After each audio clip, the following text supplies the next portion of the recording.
A vague disclaimer is no one's friend. This podcast will look at episodes in relation to Buffy and Angel as a whole, and therefore contains spoilers for the entirety of both series. If you haven't seen all of Buffy the Vampire Slayer and Angel the series, go and watch them before you listen to this. Remember, you've been warned. The hardest thing in this world is to live in it. That's why there's us, champions. We live as though the world were as it should be, to show it what it can be. The Earth is definitely doomed. It's Tuesday, so it must be time to return to the Hellmouth. We're going through the Buffyverse episode by episode, and I'll look back at Joss Whedon's iconic shows. I'm Emcee, and I'm here with... It's Andie. It's David. It's Jan.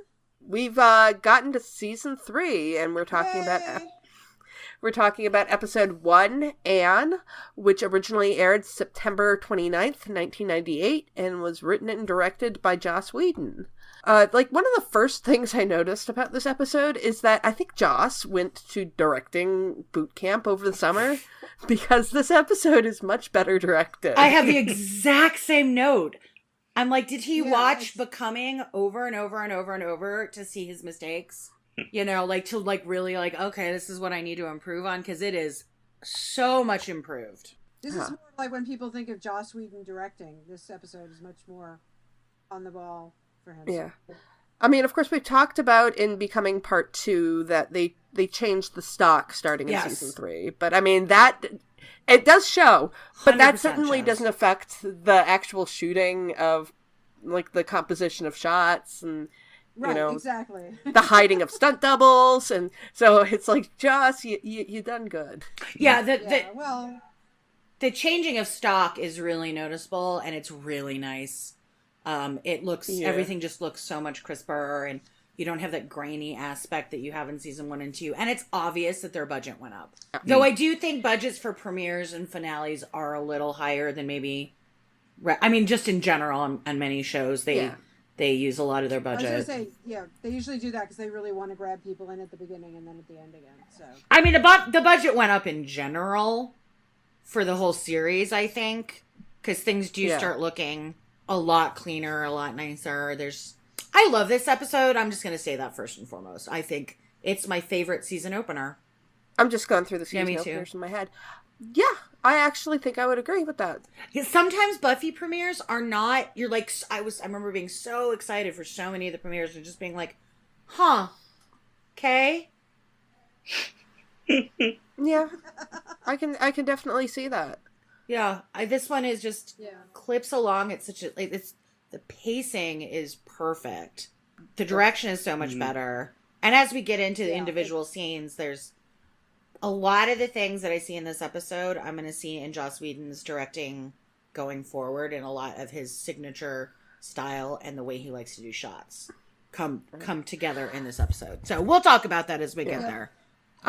We start out the episode in the graveyard with the guy crawling out of his grave, and this is the official start of we're not even going to pretend Allie Hannigan isn't gorgeous. Yeah. Oh, yeah. It's like they've just given up. Yeah. And she cut her hair, I think, too. It looks like she did, yeah. She cut it, and it's officially red now, because she was, still kind of brownish red in the last season, but now she's just flat out red. Yeah, she looks great. I'm going to write that off as, she's got a boy, Willow has a boyfriend now, therefore she's really pushing the I look gorgeous kind of thing. So she's glowing and happy because she's involved. So that's why she's so much more beautiful. Because she has a boyfriend? People don't get more beautiful just because they get a boyfriend. Sorry. I'm being facetious. No, I'm saying in terms of TV visuals and stuff. It's like, she took off her glasses. You're beautiful, Miss Rosenberg. That trope. So. Yeah, I think part of it might have to do with the higher budget. True. The fact that it's like, let's not dress her in Sears clothing, because in Welcome to the Hellmouth, she really was dressing in clothing from Sears. Mm. And in terms of, I just think they decided to elevate the hair and makeup on her a lot, while still giving her signature quirky Willow style, but more of it in a delightful way. But let's stop pretending that Willow's not hot, right? Yeah, and I think with the show becoming more popular, and this was kind of, by this point, the cast were getting on the covers of, teen people and all those different magazines. Mm. It's like they wanted to show off the fact that, Willow and Xander are real cuties. You know, let's not make them all, geeky and nerdy for the show. We have an attractive cast. They became real WB teens. Yeah. Instead of, In this opening scene, I noticed actually Xander kind of looks like Matt Dillon from certain angles. Huh.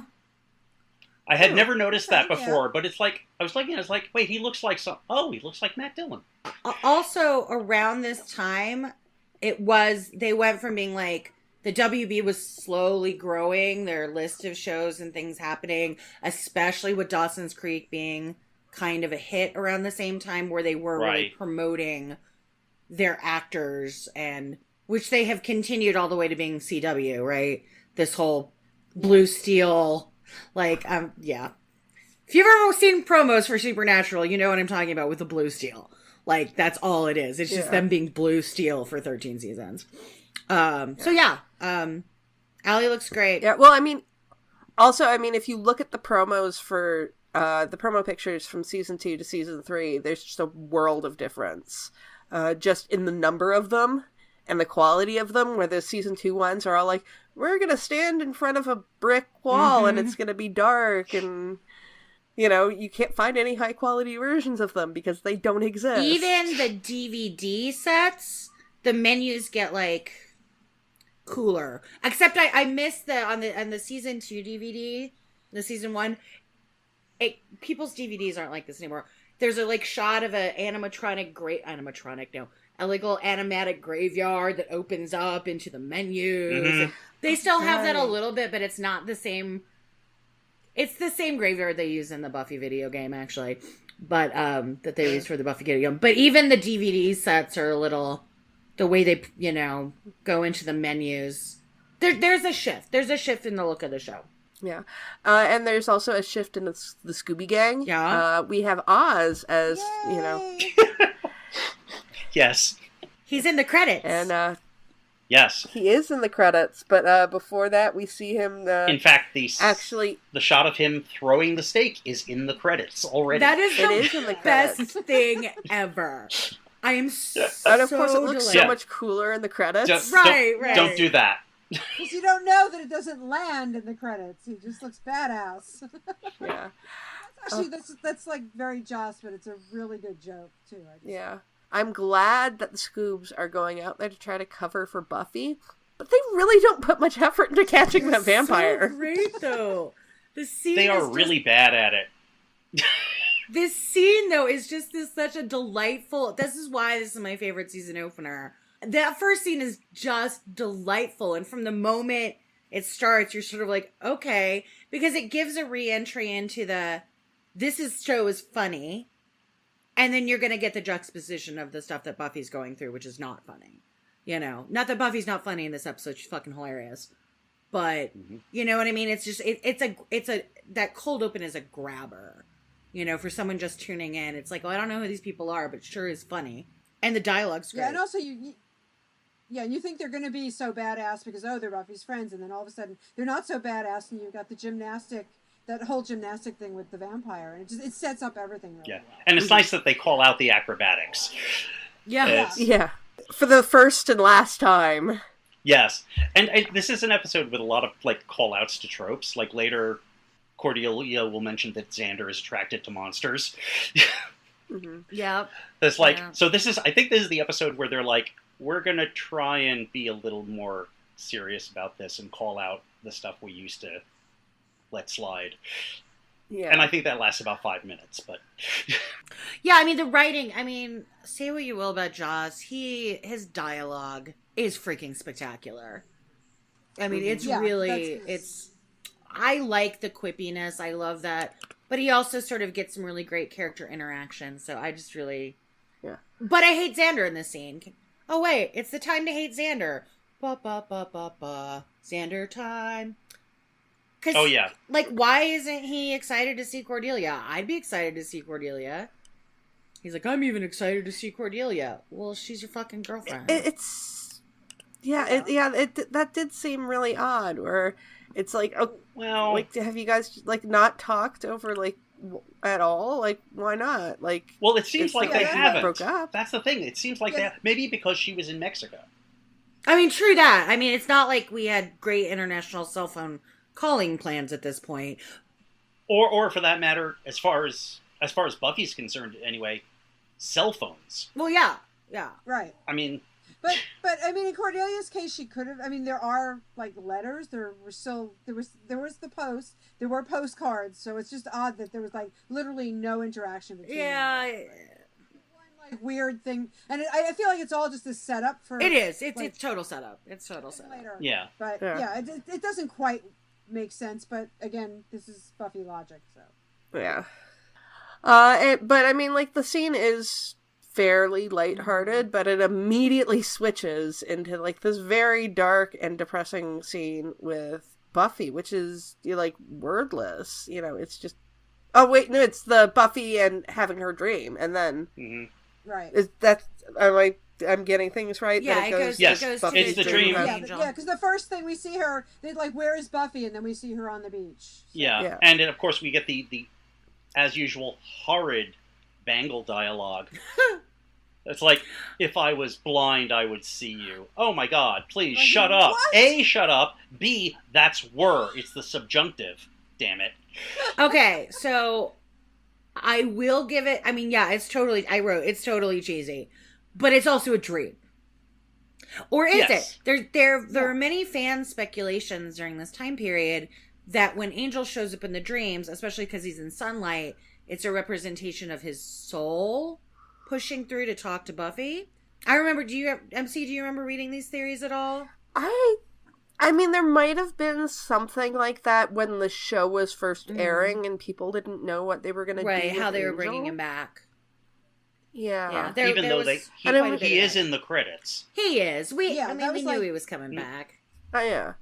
Yeah, it's like they're not hiding that very hard. So. No. Right, it's at this point, it's how are they bringing him back, not are they bringing him back. And a lot of shows have done this. Yeah. Something has gotten spoiled, or someone says, that yes, this cast member's coming back. We're just not going to be that mean to you guys, out there in TV land. That it's just how they're coming back and not when. Or when and how and not, that they are coming back. Yeah. I mean, honestly, if we're looking at it now, we still don't know how Angel comes back. That's true. That's true. Yeah, I do think that it's just Buffy's dream, and it's just some, it's your typical Bangle dialogue, and we've had worse, and we'll have better, and... It is schmaltzy, but it is a dream. I didn't notice Buffy's wearing some really heavy makeup for sleeping. Yeah. I'm trying to explain it, that maybe she was really tired and just kind of crashed out on her bed before, and because she's waking up in the middle of the night, so... Buffy is so like 1990s in terms of hair and makeup in this episode. It was just like, you could peg exactly when this was. It's like the brown eyes. Love her. I love her hair the first half of the season. I love it. And I love her pink slip dress on the beach. Like, I wanted to wear those so badly throughout the 90s, and they just like shit on me. Yeah, even like the way her hair was highlighted was like that was like the kind of chunky highlights at the time. I wanted my hair to look like that, only in reds, and I never could get it. So I'm just like jealous. But like I said, this just like reeks, not reeks because that's a negative connotation. I was like really excited. It was like, yeah, this is like so 90s couture, and I love it. So. Right, and I Buffy obviously makes enough money at the diner to get $150 highlights. Right. Because Yeah. those highlights were not cheap. Believe me. Yeah. No, because there was like a lot of chunking and a lot of like. Sarah's so beautiful. The dream sequence, the Bangle dialogue she's is bad. stunning in this. She's freaking stunning. Yeah. I was actually hypothesizing that maybe Buffy sold some of her clothes, because we saw it in Becoming Part 2 that she empties out all of her stuff. Yeah, and that apartment is, it's not huge, but it's not the worst. No, she's not living in a slum anywhere. Yeah, I was wondering, like, where did she get the money to pay for this fairly decent, like, studio apartment? TV. Is it ever stated where this is? Buffy is living in the south side of downtown Los Angeles. In the intersection where she gets hit by the car is the corner of 11th and Broadway. I know nothing about Los Angeles. I've been there like twice. One time when I was 2. So, there's that. I know parts of Los Angeles, but I don't actually know downtown LA. So. Yeah. I mean, I don't think she's living in a nice No, area, no. but it's... No, there are worse areas she could be in, though. Yeah. But this isn't a good That's area for right. kids. It is not, says Ken. That's right. Yeah. So we get to the opening credits, and I actually think new version of the opening credits, I think this is my favorite It's great, out of all yes, of the me opening too. credits. Yeah, And it's okay, good. part of it might be because Seth Green is in For it. sure. But there are just so many iconic shots in this opening credit, like the scene of her running down the hall and Becoming, scene of her with the Hungamunga, Nikki and the Speedo, Cordelia's surprise, Willow with the monkey and the bronze. Yes. yes. Yeah. Oh, Giles with the flower. I know the thing with the flower. That episode has wrecked us all, but the way it goes in the credit sequence is really just like Giles, like, I'm suave and smelling a flower. Like, I've always thought that with the like rose thing, because it does. It's like, I am sexy Giles, smelling my flower. Look at me. Like, he's gonna come out with a Spanish accent. He's like, I'm Giles, look at my flower. Sorry, you knew it. Giles. Yeah. Yes. I'm just glad the rocket launcher makes it in. Yes, the rocket Yes, launcher. of course For it makes it, right? Technically, the rocket launcher's in there twice, Yes. Yeah. because they have them carrying the box. True. Do that. And this is also a different version of the Buffy theme than they've had on previous seasons, probably because they needed to lengthen it. I know the answer to that. Maybe. Okay, so if Yes. you listen to the original Buffy theme and you listen to this new version, there are some spots, because it was like a really quick recording of Nerf Herder when they needed a theme song. The beats are off. Like, the tempo changes. Like, it was like it wasn't in the recording. Yeah. Nerf Herder didn't stay on tempo through the entire, like, a consistent tempo through the entire first recording. So they re-recorded it for season 3, so it's all in the correct tempo the whole time. Interesting. I know stuff. You know, I think That's- I think I thought that was intentional. It's not. It wasn't. It wasn't. They just recorded it so Okay. quick and dirty that they didn't. It slows down a little at the end. Like, it's not in the same tempo the whole time, so they re-recorded it. Right. First of all, it's a better mix, right? It's a better mix, and two, it's because Yeah. there were some flaws in the original recording. So there you go. That is why. Things Andie knows. The first bit coming back, that's Buffy as the waitress, yes? Yeah. I mean, like, the only thing that I really have to say about this scene, other than the fact that Buffy's life seems to suck, And her pigtails are totes adorbs. they She are. looks so cute. But bringing back Chanterelle/Lily/Anne, and I always think of her Me as too. Anne, Mm-hmm. it's so fucking random, but also brilliant. Yeah. Mm-hmm. And I mean, I think Julia Lee does a fantastic job with this character. Because, I mean, we only see her, I think, 4 times. But every time you see her, you see, like, this evolution of this character. And it's amazing. And she does a really good job in this. It's one of my Yeah. favorite surprises over on Angel.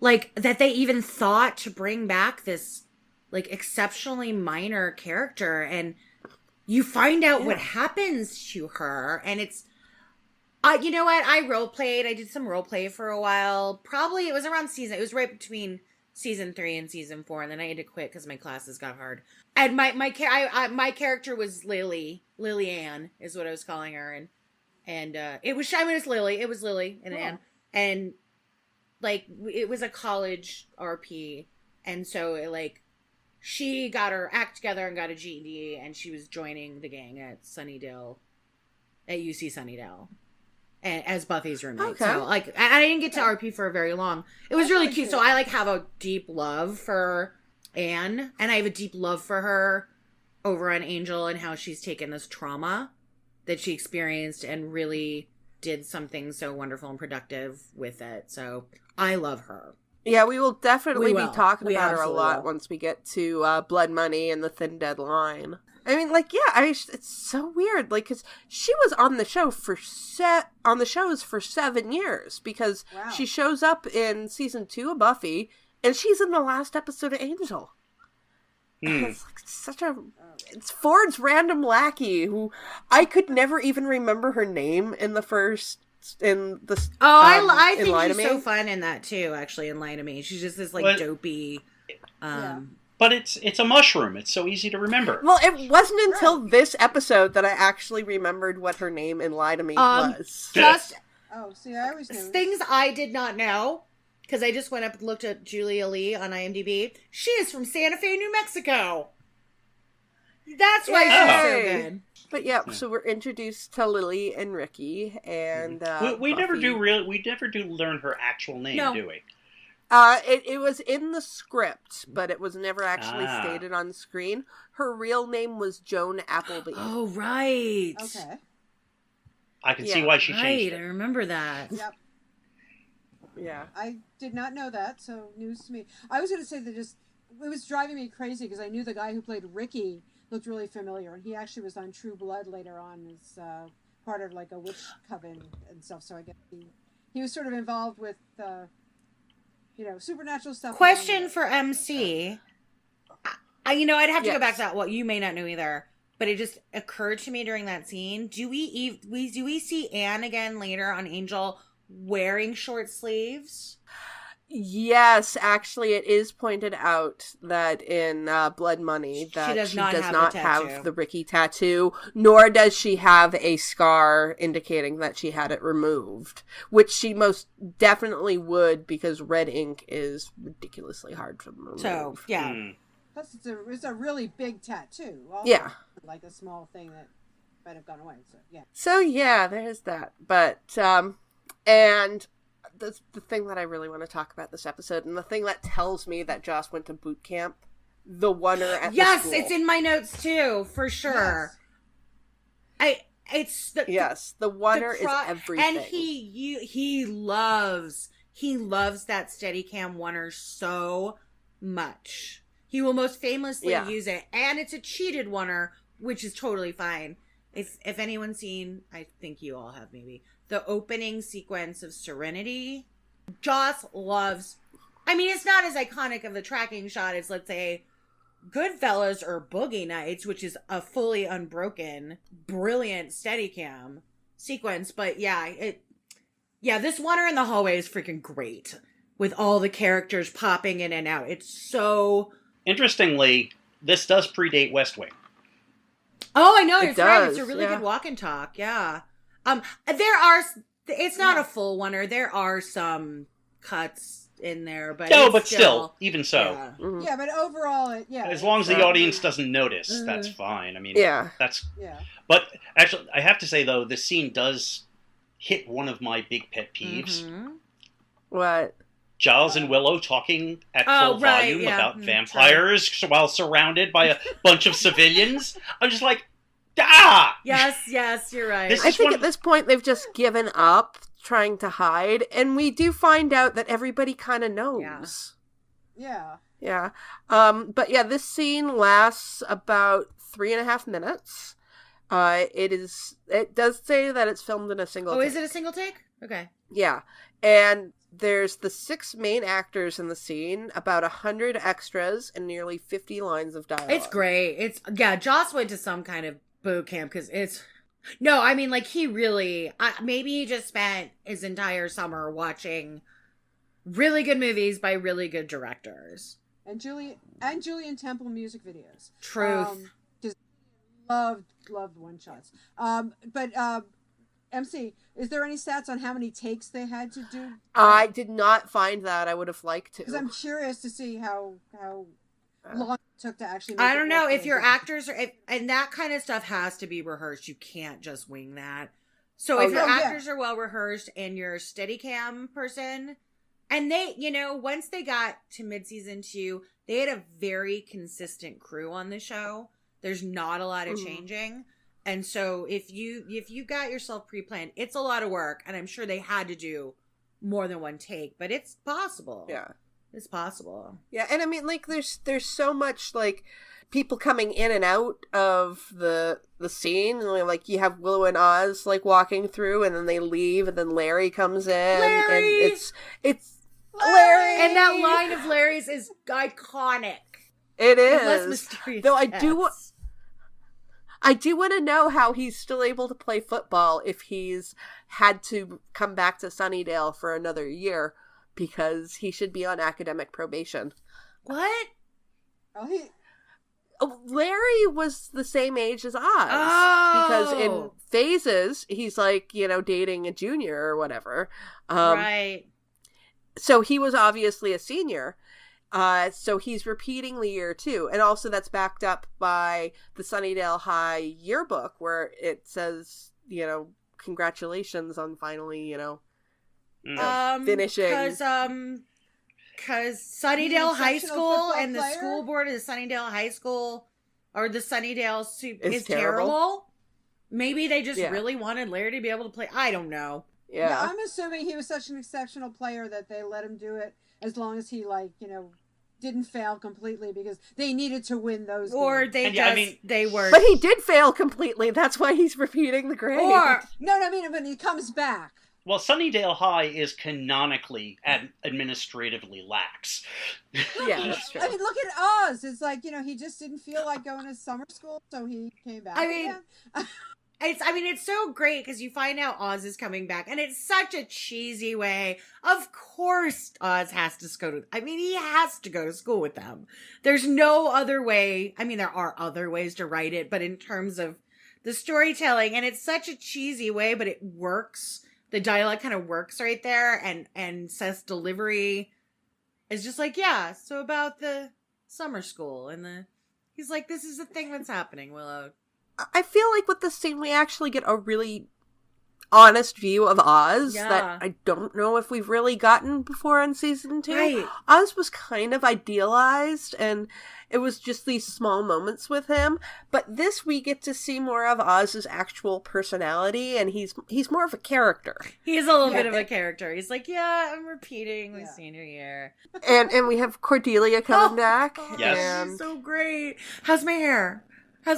She has a conversation. She's so excited to see Xander.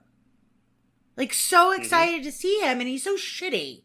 Yeah, and she looks fabulous, too. I mean, She always does. It's to me like charisma.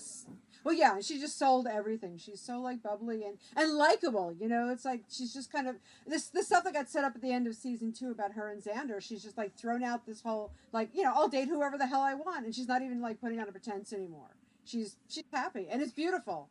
And then Xander's an I mean, asshole. neither one of them are good at communication, and I totally get No. it. Xander has had no role model in terms of how to actually communicate.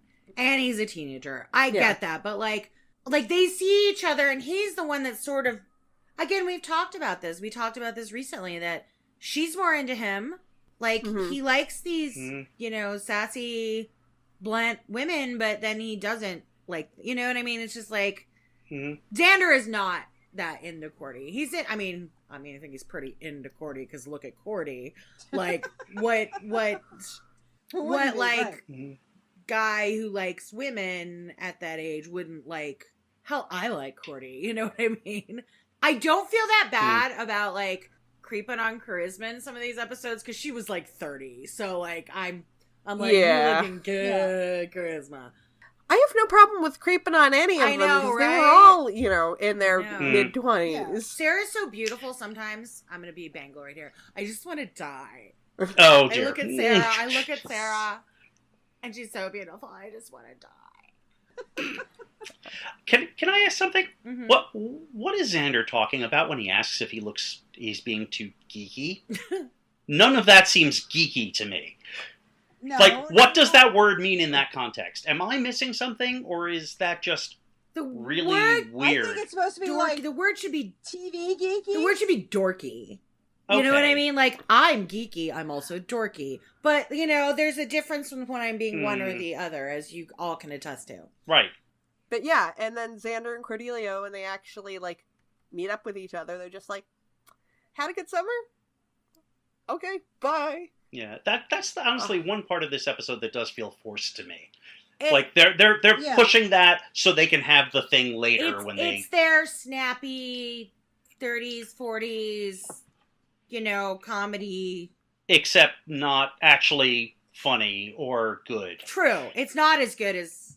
It feels very unearned. Yes, exactly. It's very forced. It's very clumsy. Like, there probably was a way to do that, but not like, but this is just... Yeah, it is for an episode that is well written and sharp and just sort of zippy. Yeah. It's not. Yeah. It's the forced part of it. Yeah.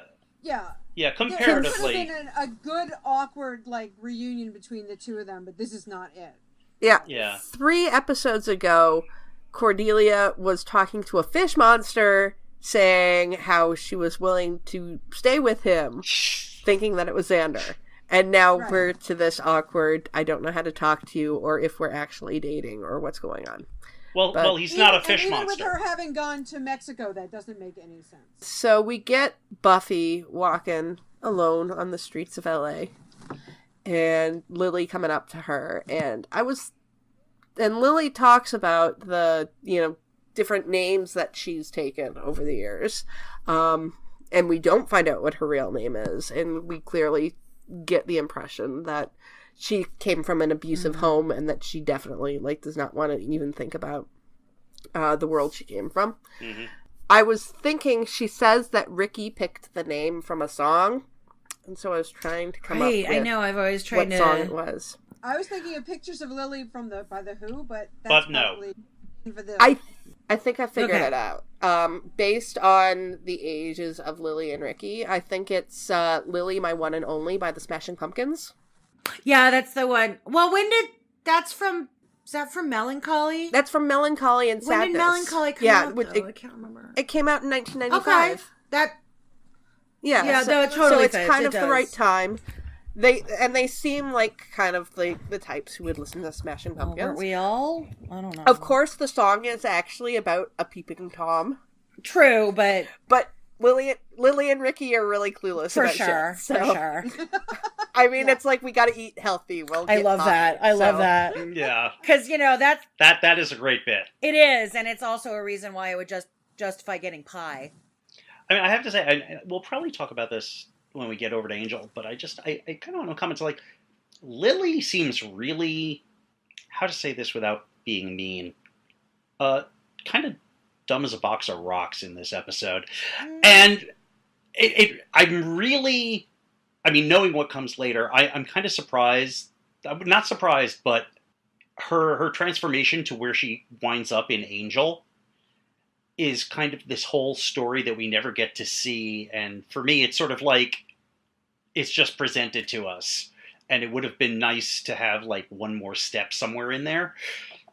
I mean, they do seem kind of, I don't know. I think it's part of Lily's persona, and sort of where she's at in her life, and probably came from a great deal of abuse if she's left, So I don't know. Yes, They do seem kind of not very smart, but she's been surviving all this time through being Sister Sunshine and part of a vampire cult. And I don't know. I think I would love to see a fanfic of just a short thing of Buffy and Anne finding, meeting again and sort of how they both affected each other through their journey. Because I think Buffy's a hero. She gives her confidence to know that, and the pushing, we'll get that later, but the pushing of the Ken demon off the, and actually finally actualizing, probably, I don't know. Yeah, she's kind of dumb.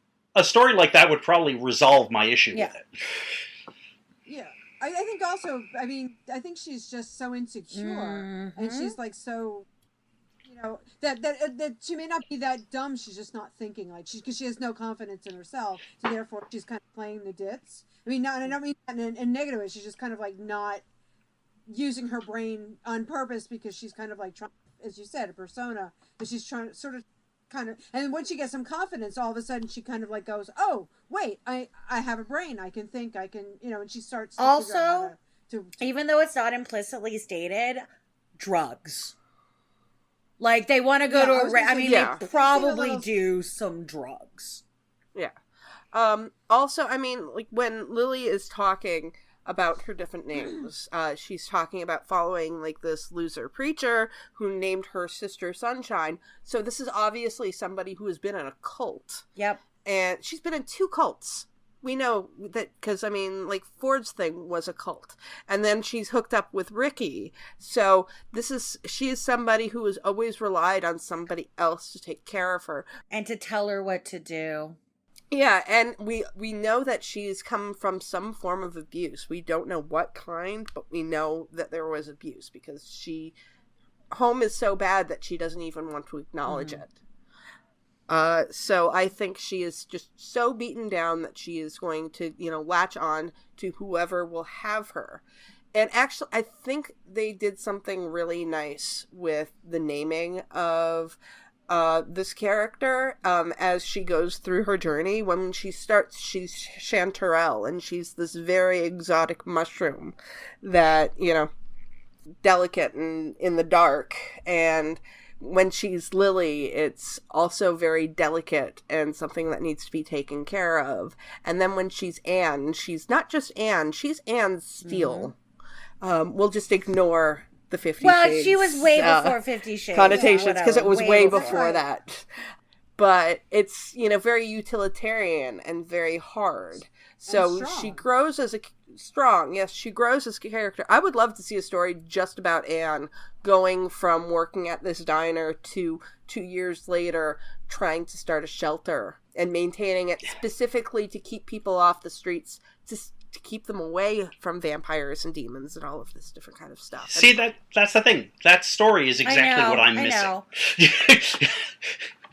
I'm really surprised they never did a comic book of it, I think we're meant to fill in our own details. And I think that's okay. I don't think it's a fault in storytelling.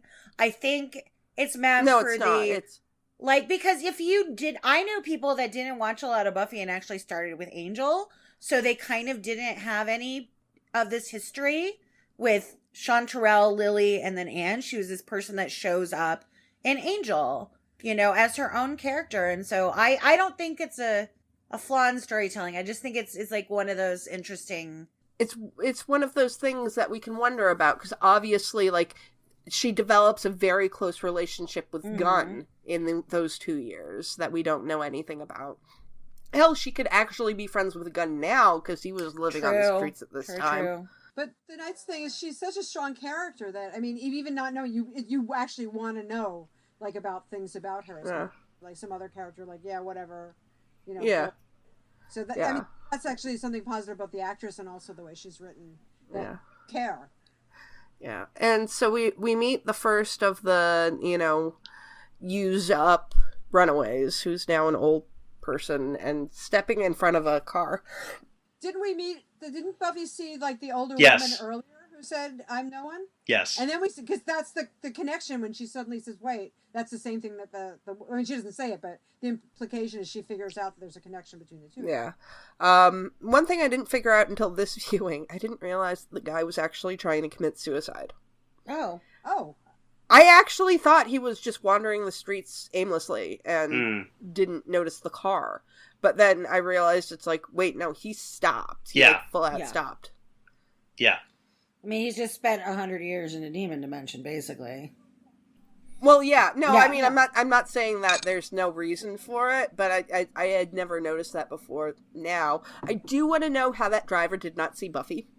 Yeah. Because dude literally stopped in front of his car, and she pulls him out of the way, and the guy's just like, "I didn't see you there." And it's like, well, did you see the person, like, before her?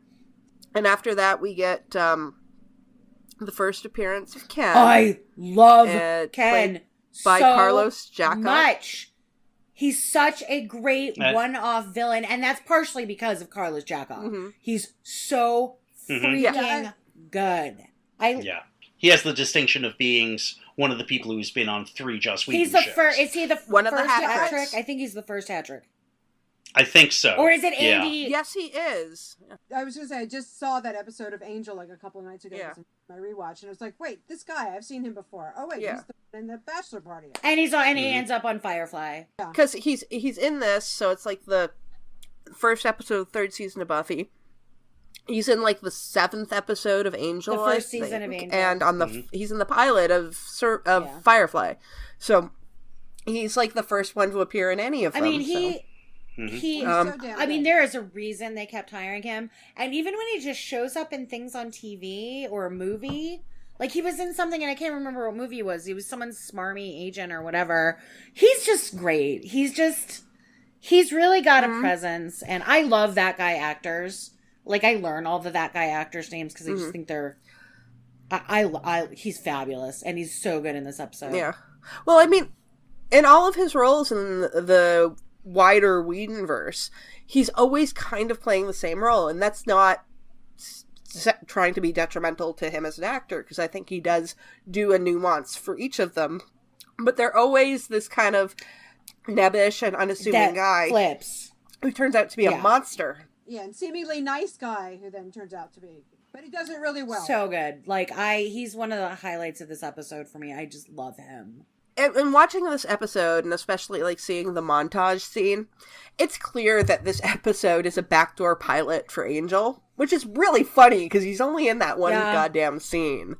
But everything about this is setting up Los Angeles and really kind of, and I mean, like they use shots from this in Angel, in the credits, in the opening credits of Angel, up until the standing end. On the side, the girl standing on the side of the road, looking all. That is that's in the opening credit sequence of Angel the entire time. Yeah. And like this is kind of setting up like these lost people which is what is going to become the main thing of Angel. Like these people lost in the dark that he has to protect from demons. So, yeah, I mean like this is setting up Angel. That's interesting. I hadn't thought of it in those terms because I was watching this and seeing it actually as a throwback to like message television of like the 70s. That's very interesting. Like the whole thing, like all these kids on the street, that's a problem we have to deal with. And it's like the way just the thing when Buffy's walking down the street and you just see all these shots of the homeless and it's like, oh yeah, this is like the kind of hitting you over the head stuff you would get in the 70s when they decided they had to do a message episode. I don't disagree with you, David. I really don't, because I know what you're talking about. Yeah. I mean, the metaphor is there. And Joss being the same age as I am, it's like we both grew up watching this stuff. Yeah. But I think it can be both at the same time. Oh, no, absolutely. He's right, too. That, it must have been in Joss's head, like this is where he wanted to go with Angel as well, without it being message television. But right. Overall ambiance of the episode and the setups and all that. So we get back to the Scooby Gang trying to figure out how they're going to take out this gymnastic vampire. And well, I mean, it's like even before that, Xander, what the fuck are you doing? Like, you want your girlfriend to be bait? Like, that's not. The thing is, why do they even need bait? They don't need bait. They don't. It's like so inherently sexist. It is all him getting back at Cordy for the goddamn imaginary cabana boy. Yeah. And it just, this is, like you were talking about how you didn't like Xander in the opening scene. This is where I'm just like, oh, for God's sake, Xander. What the fuck? I'm the same. It's like, I'm okay with him in the opening, but I don't like him here. Again. No, like I said, it's inherently sexist too, because why do we need, we're not in, I mean, we are, but we're not actually in a slasher film where we need the sexy chick to go lure the monster out of the dark. Right, and they're all bait. I just said, they're all bait at this point. Like, they're not good vampire slayers. Yeah. No, they're not. They're not who they become in between seasons 5 and 6. I think even by the end of this season, they're a lot more competent in fighting. Mm-hmm. What happened to all that military training that Xander supposedly got? Well, because he remembers it another time later, but it's because he's so focused on his freaking pettiness towards Cordy that there's no... And what, you know what? Now that I'm thinking about it, I didn't even think about this before. Why the fuck aren't Willow and Oz? Like, that's not cool, man. Like, maybe not Oz. Giles to say the Oz same doesn't thing. know them as well, but definitely... Like, Willow is not part of the I Hate Cordelia Club again. They have a perfectly civil conversation. Like, yeah, Willow's like, yes, your hair is fine, but they actually have a... Like, she doesn't say anything rude to Willow about how she looks, or, like, why am I asking you about my hair? Like, they have a perfectly civil conversation earlier in the hall. So, like, why is... Why is Willow on board with this plan? I don't know. Because they're not very good at planning for killing vampires, but, you know, they're shitty to Cordy, and there's a reason why she never talks to many of them again. And at this point, also, there's no reason to be that shitty to Cordelia. She's actually proven herself, so it's really annoying. Yeah. They could just never decide what Cordelia's place in the group is. I think that's part of it. They wanted her as this sort of foil in the first season, and then Charisma, the character, ended up being, like, popular, and, like, she had so much more nuance to her than they expected, and so it was always like, how do we fit her into our storylines? You know, how do we because they obviously want to keep Charisma around because she's awesome and she's hilarious, but what do you do with Cordy to really fit her in the group? And they never quite got there. I think that's why they so quickly decided to have her move over to Angel, because they had no idea. There's more integration of Oz into the group naturally than there ever is of Cordy, and Cordy's been with them since the first season, since Prophecy Girl, where she drove her freaking car into the school. You know what I mean? Like, she has proven her loyalty and her worth and her goodness to them, and Oz automatically, like, Xander and Oz are already sitting together at the Bronze, and they're chilling and hanging out, and Cordy never gets that luxury, and it pisses me the fuck off. Giles does not show up a lot in this episode, but he has a fantastic scene with Christine Sutherland. After he comes back from Oakland, I believe it was, trying to see if Buffy was there, and it turns out there are no vampires there. Bunch of weird kids listening to weird music. Yeah, and basically, I think it's since Angel, when they first met, we've been waiting for this scene, to them actually talking about Giles's relationship with Buffy. But, like, I've pointed this out so many times in the first and second season of the show. Like, I'm sorry, Joyce never had any, like, weird suspect of Buffy hanging out with this 40-something-year-old man. She was happy. She was happy that Buffy had a mentor. She was happy. She was, like, so happy that Giles came to the hospital to check on Buffy, you know what I mean? And yes, there was lying. Not outright lying about what Giles's real role in there was, but like that, I mean, part of his Watcher training is to keep the Slayers separate, and this is like this weird exception where Buffy flat out refuses to have her life completely derailed just by being the vampire slayer, right? By being the Slayer. So, I don't know, Joyce. I understand Joyce, and I understand when you're so scared and don't know where your kid is, you're going to do a bit of lashing out, but while it's partially fair, it's like 25% fair and the other 75%. I'm like, Joyce, you didn't pay any fucking attention for these whole 2 years. Well, also, when she says she doesn't blame herself at all for Buffy leaving, it's like, what kind of bullshit screw is that? you, Joyce. You literally said if you walk out that door, don't come back. I mean, I got really angry at that point. I mean, I understand where she's coming from because she's stressed and upset and her daughter's missing. And I mean, like, I get all that, but that's just utter denial. But we've discussed before that Joyce, I mean, and she's written very erratically early on too, she's not a really good parent. I mean, we've had these issues with her before, and I wanted to slap her. I was just like, what the hell is coming out of your mouth? I don't think either of them are wrong in this scene, and I don't think that's what it's about. I don't think it's about either of them being right or wrong. I think Joyce completely has a point that Giles, who is an adult... Oh, I don't think that... Yeah, I don't think you're wrong about that. Giles certainly... Her saying that Giles holds responsibility for this is absolutely true as well. Yeah, I mean, like, I can see where both Joyce and Giles are coming from, and I think, like, Joyce might say that she doesn't blame herself, but she entirely blames herself. She's just not going to say it to Giles. She obviously does. Yeah. It is a reaction to...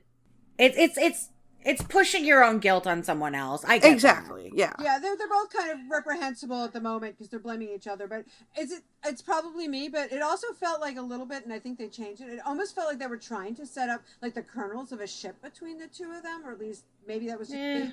Not in that they were going to fall into his arms, but there was something about the way they were. I don't know. Yeah. Or maybe it's just that they both have such great chemistry together that it kind of felt like it could go somewhere, and then, Kristen decided to leave, so it didn't happen, but I don't know. Well, I mean, I don't think Giles does anything to blame Joyce. No. But, Yeah. But you know whose side I'm always going to take in a fight? It's gonna Xander. be teacher's pet, right? It's Xander, yes. It's Xander, yeah. Kitty's fantastico. Yeah. Well, she is a kitty, so that is possible. Exactly, that's what I'm saying. Oh. And so we get to, in Buffy's next scene, we actually get to see her do some investigation, which I love seeing Buffy investigate stuff. Yeah, me too. Yes, but as she points out, she's terrible at undercover work. Yeah, which I love that which we line. kind of knew already. I mean, I've certainly pointed out it's like she cannot do surveillance. We talked about that like 2 episodes ago. She can't do surveillance to save her life. It is. But it works, and also that's like very Joss dialogue there too, where somebody like, oh, yeah, fuck it, I'm just going to do what I have to do. So, But before we get to that, Buffy finds Ricky, and he's dead. And again, I never actually noticed this until this watch. There's like drain cleaner next to him. Oh yeah. yeah. Oh yeah. And it's like, for some reason, I just thought that was like random trash, and it's like, Oh, so no. this time going along, it's like, oh, so all of these people are killing themselves after coming out because they have no idea how to deal with the actual world. Being for in sure. hell. Right. And also they're like, homeless kids who suddenly come out and they're now and they've been through trauma and they're like, 75 years old or something. So yeah. And when Buffy actually comes to tell Lily what's happened, my heart breaks at the way Julia Lee says, but he takes care of me. But he takes care of me every time. Yeah, no, that's exactly. Yeah, no, that's a very powerful scene. In fact, my only problem with that scene is, why doesn't Buffy say, "I know it's Ricky because he had the tattoo"? I thought she did. No, she didn't. She does. No, she She says he's dead. No, she goes, "I know it's Ricky. It's definitely Ricky." She does not say it's definitely Ricky because of the tattoo. Okay, maybe I just filled that in my brain. No, because Lily is like, well, maybe you're wrong. And maybe you're right. It's like, no, he had the fucking tattoo. Yeah, but I think the thing is, it's like, no matter what Buffy was going to say, Lily was not going to believe it. Yeah, but I think that would have been a little more... Lily attacking Buffy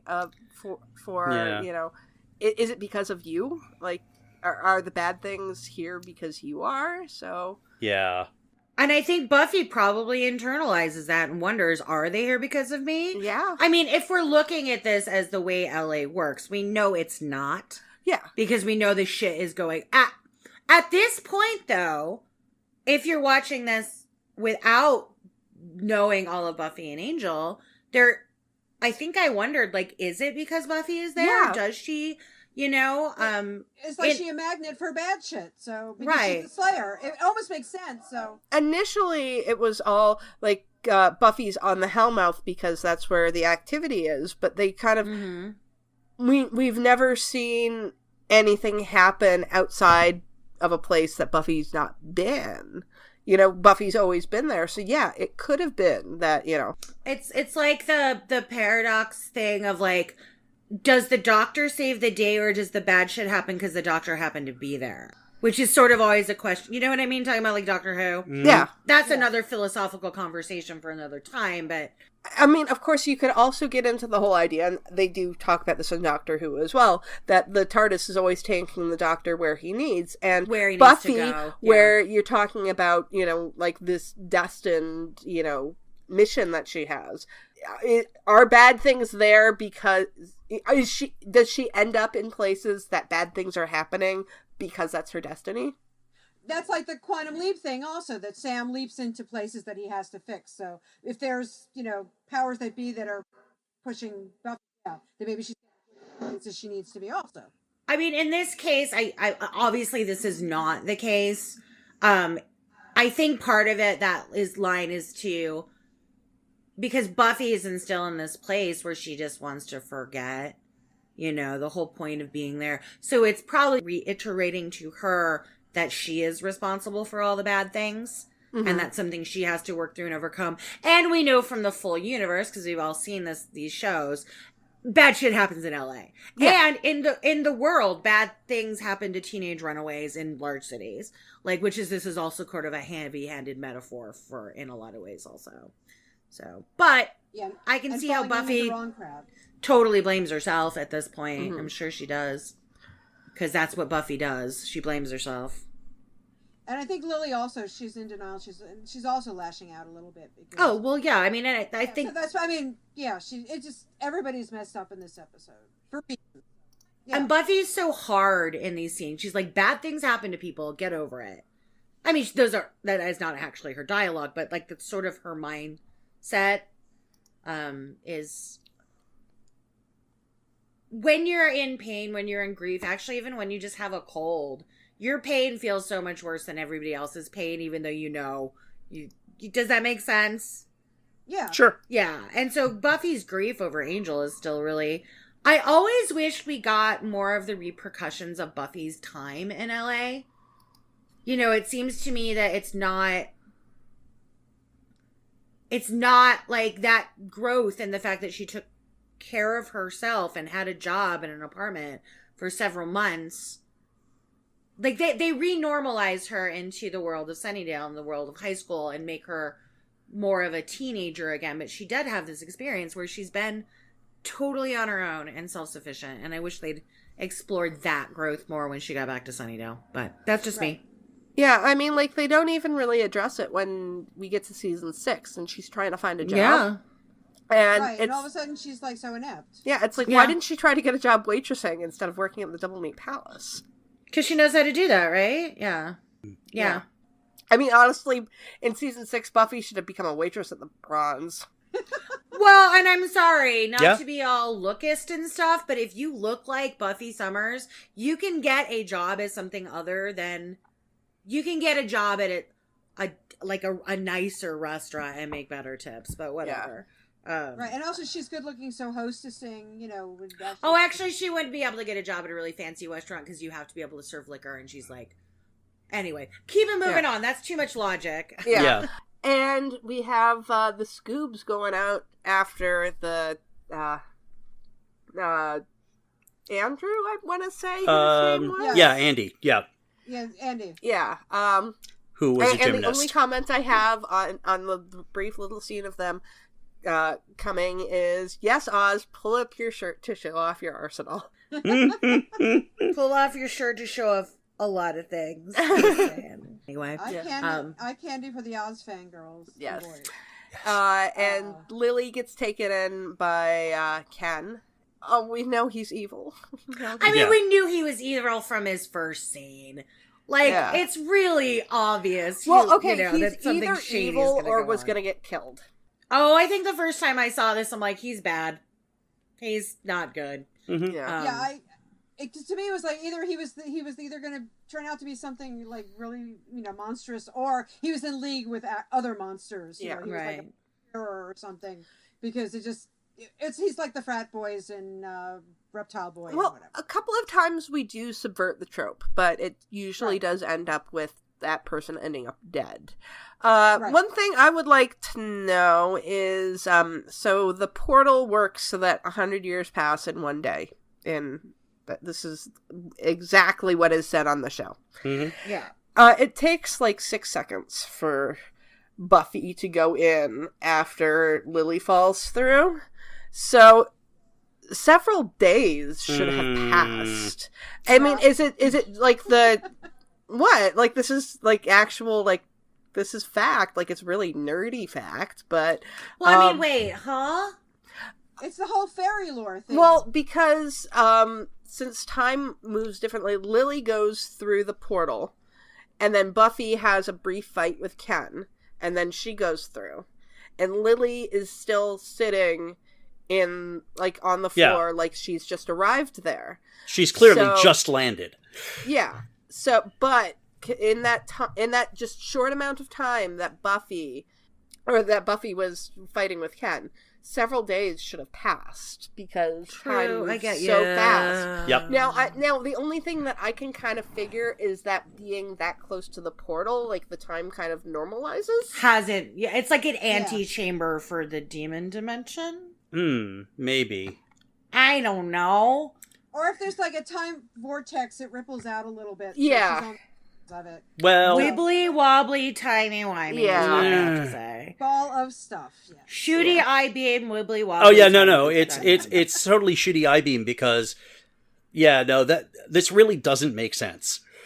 We're really, I mean, we're trying to make excuses for it, but it simply doesn't make sense. It's a story convention that's necessary. Right. And also conversely, no, it's very good. I was going to say, like, shouldn't time, it have been more days when they come No. out of the portal? But No, it works the other way around. Yeah. I'm getting confused. Yeah, but also like I get what they're saying with the runaways disappearing and everything, but the logistics of actually what the demons are doing kind of does not work. You know, I guess it's just never I even have a note. I wonder what the demons are doing. What's their thing? What are they selling? What's their product? And I just decided it didn't matter. I mean, that doesn't bother me, but what bothers me is that it looked like there were like 30 kids or something there. So if they're working 30 kids for 100 years, that's still 30 kids a day. Which, if they're doing that every day, that's we don't tens actually. of- Well, we don't ever see any of the old people. Yeah. Right? There are 30 kids working in there, but like, It seems like they refresh them every day.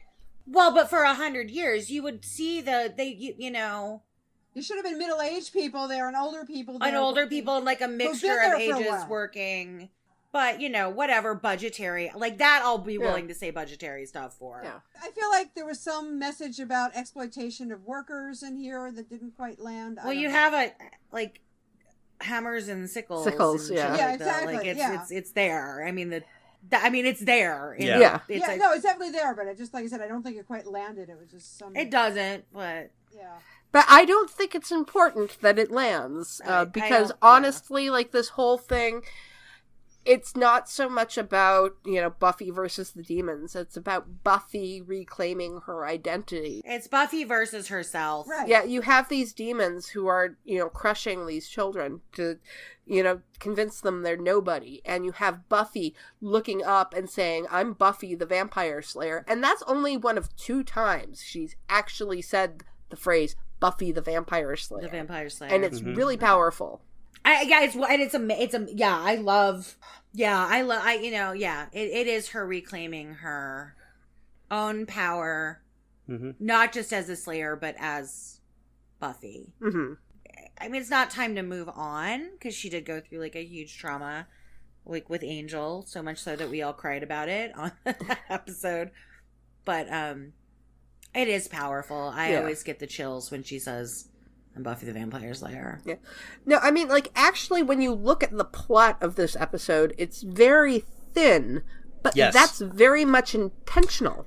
Because Absolutely. this is not about the episode's plot. This is about the plot of this season, of last season, of the show itself. It's Buffy becoming Buffy again. So I think that's... Absolutely. I do like that. For once, they kind of mix things up by giving us a demon who's in disguise, but he's not a shapeshifter. He has literally glued a mask to his face. So can I say, obviously their budget, like I have to praise this. This makeup is so good. Yeah. They've gone looks from great. their prosthetics, they're using actual prosthetics where the actors can move and emote. Yeah, it's through not a their rubber prosthetics mask unless anymore. They're not rubber masking. Like, and I even wrote a note to myself to look this up. Did their makeup staff change? And it didn't. It's still Todd McIntosh and John Vulich. Rest in peace. He was an amazing man and an amazing effects artist. I could not find information if their workshop studio changed. Like, because I know they changed from, like, something to optic nerve to, like, during the course of the, like, who was doing their outsource. Like, does that make sense? They're outsourcing in some of the... I think at the very least they got more money. Well, no, I think that's what I was going to say is... money, for sure. They had more to work with. This is when Todd McIntosh and John Volish's makeup, they're able to show their intense skill instead of just outsourcing mask making, like, or creature making, like, the Go Fish dudes and the, like, they actually have, they're able to use probably their significant skills with more budget to create prosthetics and, like, Right. And these prosthetics read so, like, I've done a little movie makeup, like, I'm obsessed with movie makeup.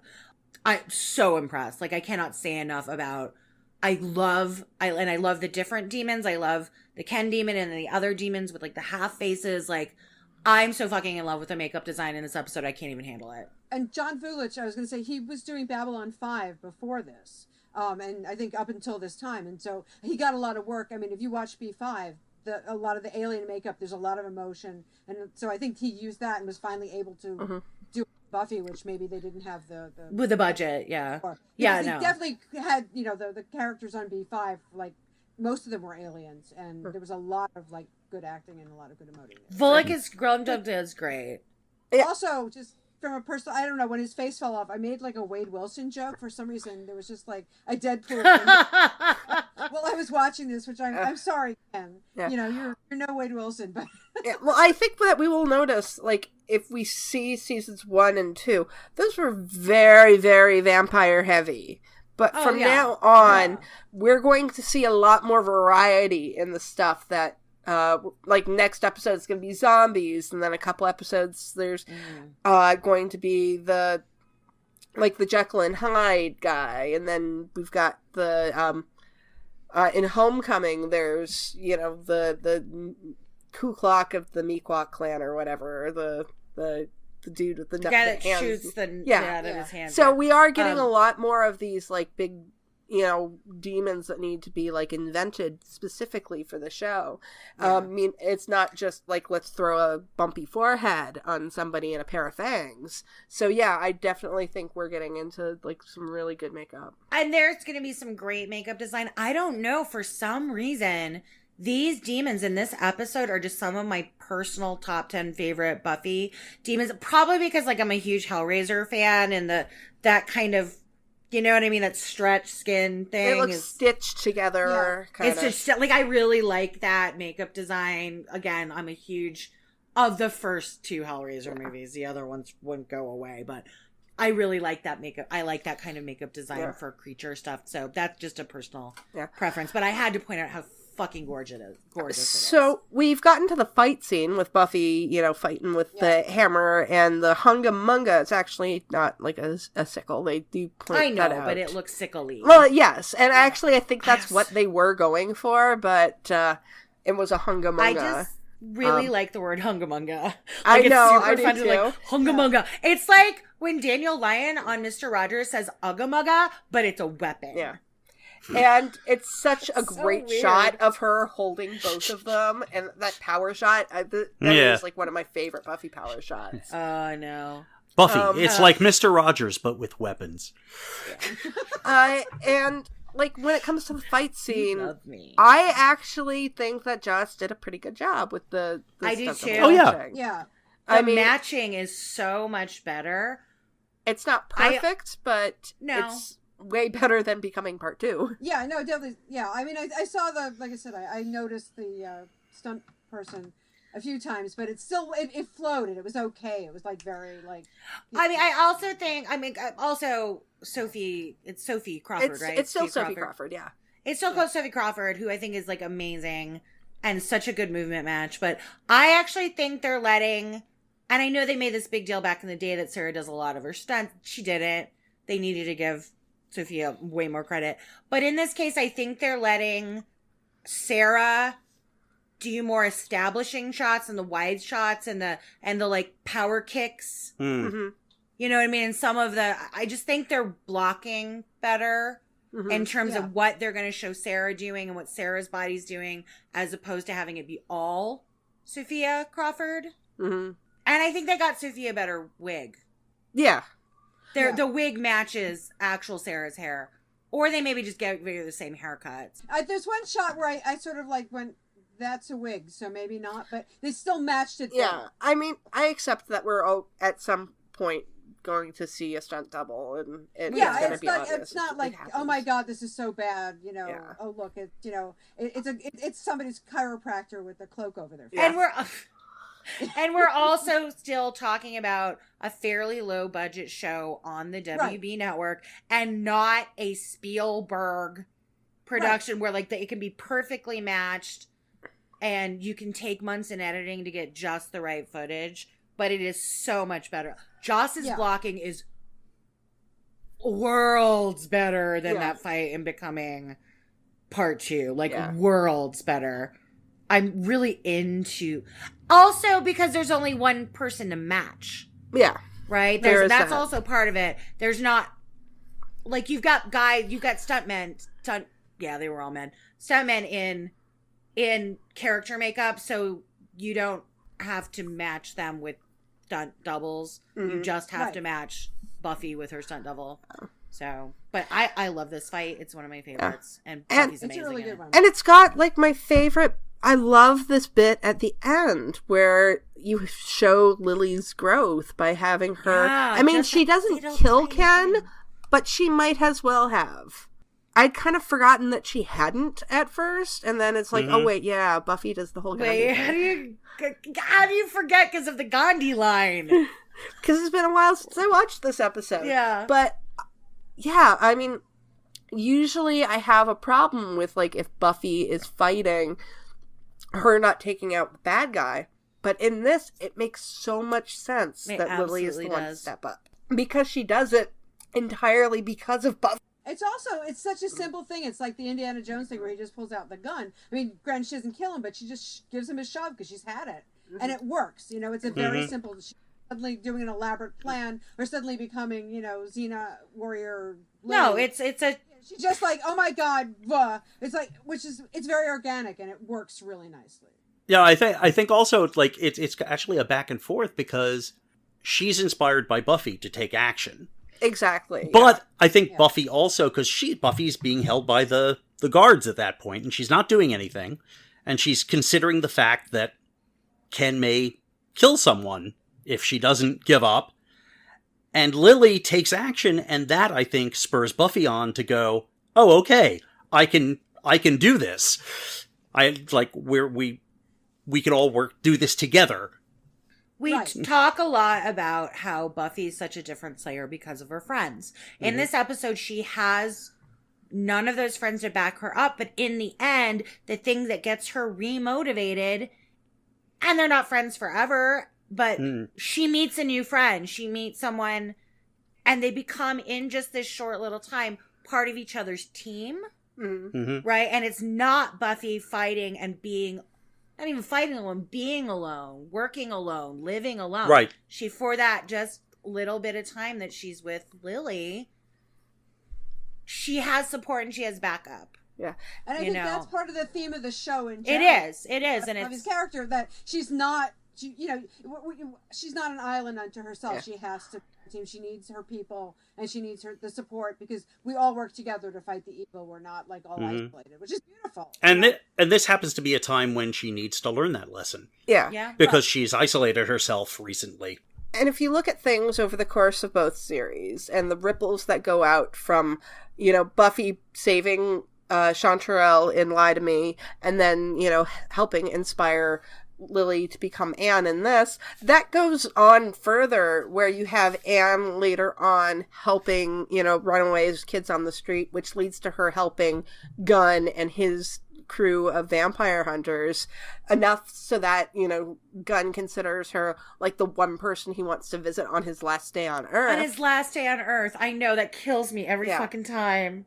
So, and that, further goes, Gunn, being supported by her, ends up moving on to working with Angel and becoming a champion of the powers that be. So this starts from Buffy and kind of ripples out. And Buffy, it's probably changed in the comics, but she never fucking met Gunn. I know. Too bad. I Yeah. shipped that. I instantly started shipping that. Mainly because it's like pretty peak. It's really hot. Yeah. It's like, I'm like, whoa, J. August Richards ooh. He's still very good looking, by the way. Oh, yeah.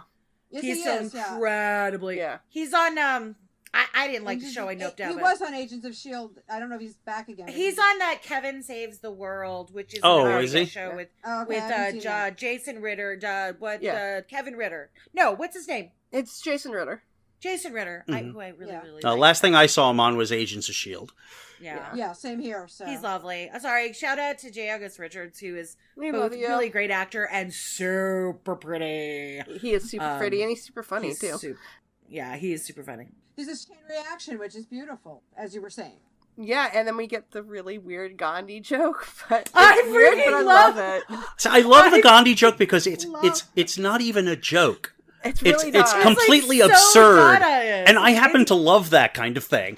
But it's like I do too. I love sort of absurdist. Like that's my favorite genre of like. It's kind of this thing where it's like you get halfway into a joke and then just go fuck it. Yeah.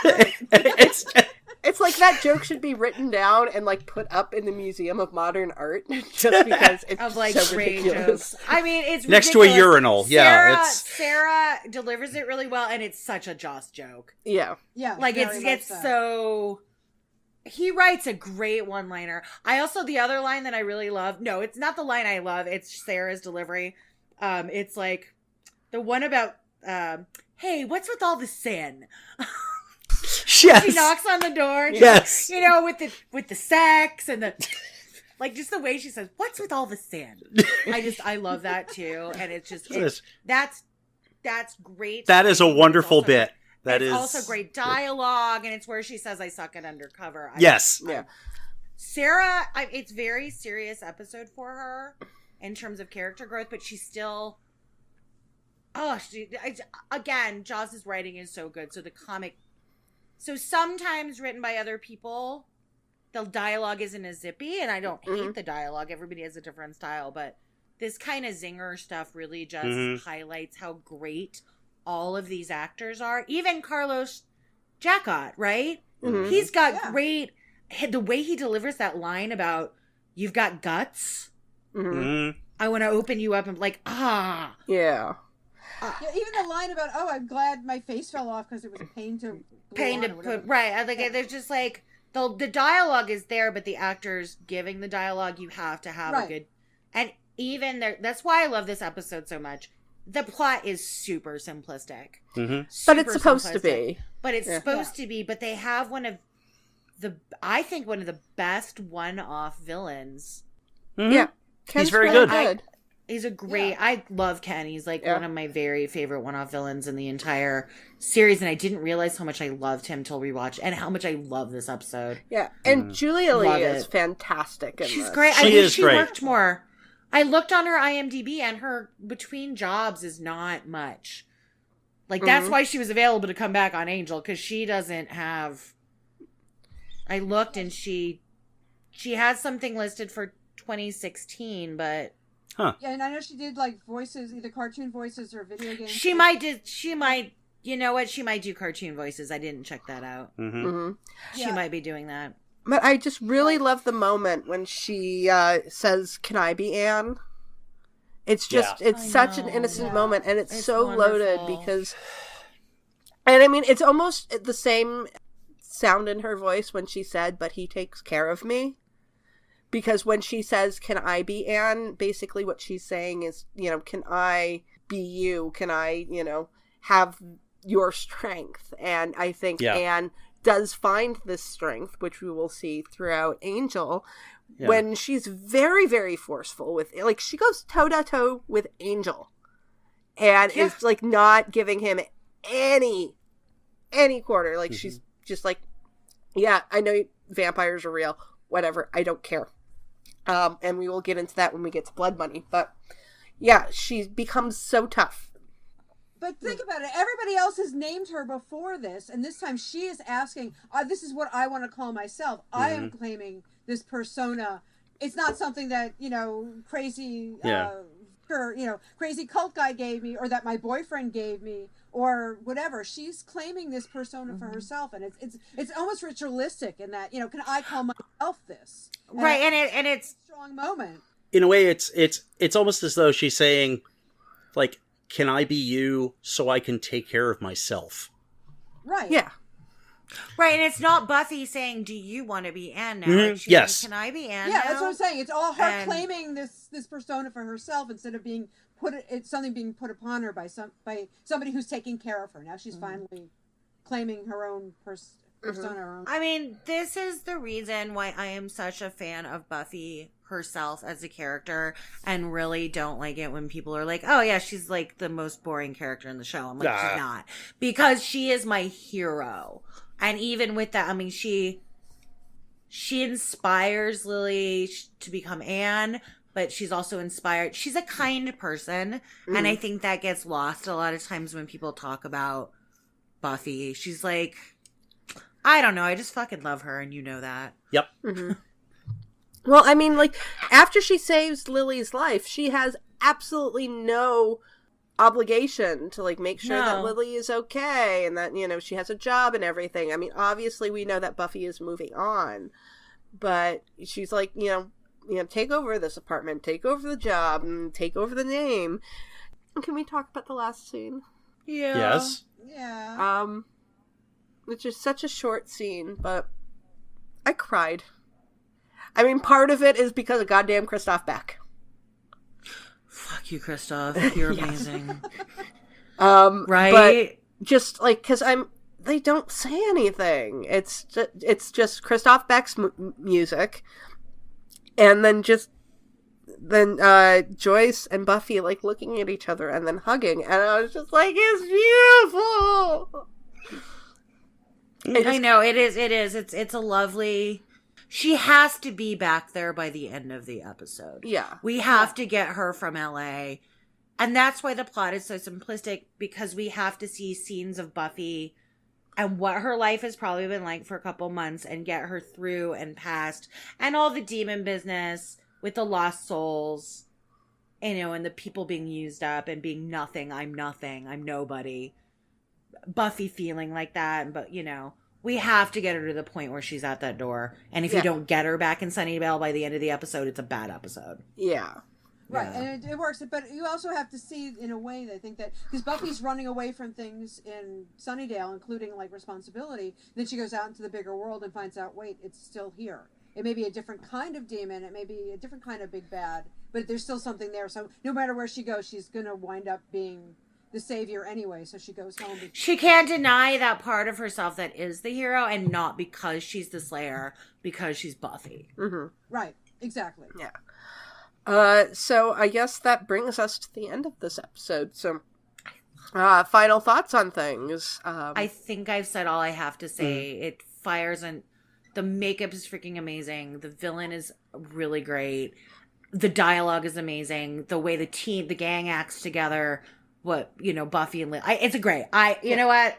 This is going on maybe one of my top 10. I love this episode. Yeah, I could see that. Like, this is a really, really strong episode, and I think you're right. I think this is the best of the season premieres. I think this is an unsung episode. I don't think this one ends up on a lot of best of lists. But I was just going to ask, because I mean, you're more cognizant. I don't think I see a lot of people talking about it, but they should.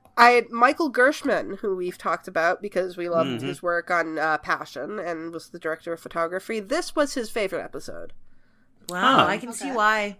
Yeah. I can see why. Yeah, and I think Joss was fond of this episode, and he's always fond of the episodes that he writes and directs, but Well, I mean, I'm more fond of the plays I produce than the plays I was just in. Well, yeah. I mean, like, it's just something we humans do. Yeah, and also because he gives himself the heavy hitters because it's his show. Why shouldn't he? Also, and his IP, I would be really proud of it if I was him, because it is like a huge step forward in his visuals and his directing style and learning how to use the camera. And it's like the beginning of the seeds of what okay, Joss does have some repetitive directing shit now. But so does Steven Spielberg, and so does Scorsese, and so everybody has their quirks. Yeah. So he's starting to develop a style. Yeah.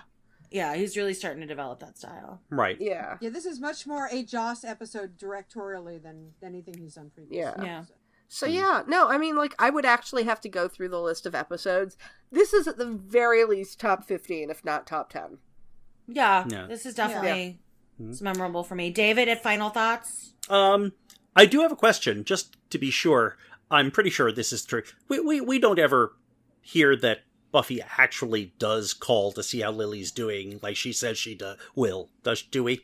No. There's no indication whatsoever. I kind of hope they, like, you know, keep in contact, like, once or twice a year and everything, and then, like, 2 years down the road, like, Lily or Anne calls her up and is like, yeah, I met this really fucking weird vampire dude. He's like a detective. And Buffy's like, look, don't get involved with him, whatever you do. Stay as far away as you can. Don't ever sleep with him. Don't ever sleep with that dude. Don't. Also because Anne is totally Angel's type. Oh yeah. He loves a willowy blonde. Or yes. Not willowy, but Buffy's not willowy, but he loves a petite blonde, that guy. He does like it's petite blonde. Okay, so music notes for this episode. We had Back to Freedom by Belly Love, and that's the song at the Bronze. That's Depression Night at the Bronze. Which it totally is. I'm like, whoa. Oh, yeah. Yeah, that's like a Wednesday night, nothing going on at the Bronze. I like that song, though. It's alright. It's a little... Yeah. And Christoph Beck did a couple of things in this episode, but only one of them is named, and it's Deliverance. That's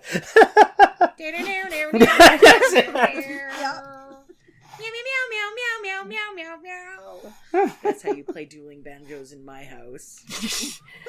I know all about you and your meowing to songs. Yes. I'm adorable. You are.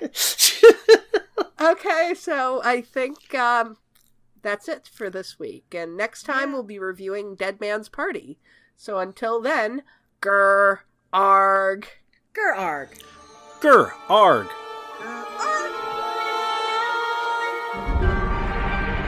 We'd like to thank everyone who downloaded the podcast, and an extra special thanks to everyone who shared, liked, and subscribed on social media.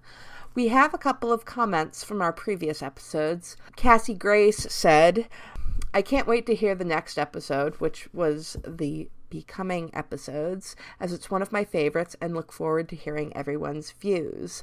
Well, I really hope you enjoyed those podcasts. We really enjoyed doing them. Becoming is, some of our favorite episodes, as you would have heard later on in our wrap-up. Also, this podcast, that all of you guys are doing this makes housework seem easier. I definitely know that feeling. I love listening to podcasts when I'm doing my own housework. So we're really glad that we're able to help you out on that, Cassie, and thanks for writing. We also heard from our friend Rachel. I start to cry when I see Buffy start crying after stabbing Angel, and the music starts every time. Oh yeah, no, it's freaking deadly, that scene in Becoming Part 2. Christoph Beck's music is just so good, and the acting from Sarah and David is just incredible. It's like, even if you don't care about the Bangle relationship, you're just gonna be a puddle of emotions, because it's just, even right now, I'm starting to get a little verklempt. So thank you for writing, and everyone, keep writing to us. If you'd like your questions or comments read on the show, you can contact us on our website, returntothehellmouth.com, on YouTube, Tumblr, and Facebook at Return to the Hellmouth, on Twitter at HellmouthReturn, or on email at returntothehellmouth@gmail.com. We'll read those comments on the show. Also, be sure to rate our show at iTunes and Stitcher, and check out our show merchandise at TeePublic and Redbubble. See you on Tuesday for Dead Man's Party. Grr, arg.